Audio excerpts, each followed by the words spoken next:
Keegan from Atlanta. Keegan? Yeah. Keegan What from up, okay? I recently started dating a white guy, and he's great, but he's always so interested in other people's business. Slowing down at car accidents, going towards loud noises, and always trying to investigate shit, she says. With they nosy asses. What can I do to make him stop getting involved? And why are white people always so into everyone else's business? Okay, I know. Touch on that. Here's why we're into other people's business. Because I don't know if I've said this before, we need excitement. We need something going on. There's only so much you can watch on TV. It's the same. We talked about this about women into murder mysteries, right? Yeah. Or whatever, murder podcasts. True crime. True crime. They're into it because, there's a certain level of safety. You're like, I'm probably never going to get murdered, so let me see what it's like for this other person who got murdered, right? I think it's the same for the car accident. I don't know. I do this. I slow down. Well, you say everybody. That's the car accident thing. That's not a black or white thing. Everybody. Okay. That's why traffic gets fucked up in the day because everybody wants to look. I think she's talking about more so how y'all are just always in business that's not y'all's own. I don't care if it comes from regulating the line at the store. They're like, oh no, you weren't here first. He was here first. Well, were you here first? That's my move. Yeah, why the fuck are you even talking to me? Because it's between me and the person I'm skipping. So that, then. Wait, you talking about back cuts? Yeah, you cannot give people back cuts. You know what I think it is? I think a lot of white people were school hall monitors as kids, and y'all missed that urge to tattletale on somebody. No, here's what it is for me. I don't like people cutting in front of me. What am I not allowed to tell? Someone cuts in front of me, and I'm not allowed to say, "Hey, but back of the line."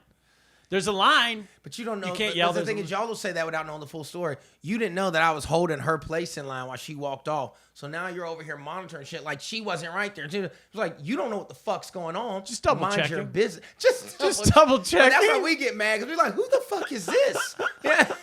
You know, y'all You're not don't know allowed those to double stories. check? Yeah. And Just double checking And then illegal? after that, then once we get upset about it, you're like, I'm calling the cops.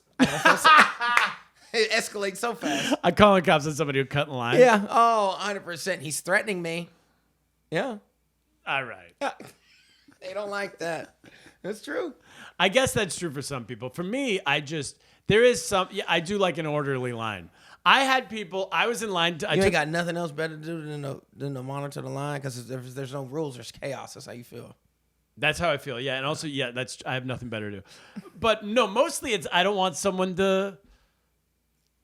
You don't have much control in your life, and so you need somewhere where you do have control. This is where you control. And it's the line. That's it. Gotcha. I was in line. We were taking my niece to the Statue of Liberty like 2 weeks ago, and all of a sudden it's this line of like 4 hours in the heat just to get on the boat to take you to, and then they pack like 1,000 people in this Statue of Liberty boat. I guess to give you like the real experience. Ellis Island experience. Yeah, it's the Ellis Island I've been experience. There. You've done that, right? Yeah. And then you get scurvy along the way. It's like the whole thing. For sure.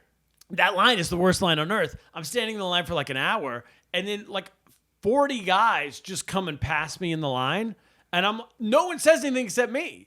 Everybody just looks, and I'm like, well, somebody has to be the hero. And so, come to find out, they all work there. It's gonna be none of them. They were just cutting in line. Oh, I was were like, all employees. I was like, excuse me, there's a line here, and they were like, oh no, well, someone back there told us that we should go up. That there's 2 lines now, but there's no 2 lines in front. I'm like, who's the person? Right. And they were like, I don't know, it was somebody. I'm like, there's nobody back there, and they were like, okay, and then they just got in line behind me, and it made me feel good.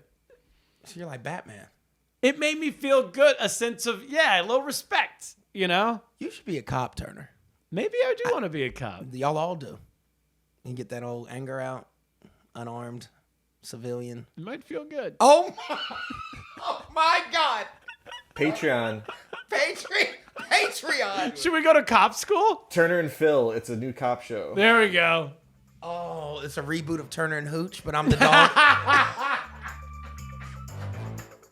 But I'm the dog is crazy. You've got a question, but you're scared to ask. Just drop the boys a message, 'cause they're up to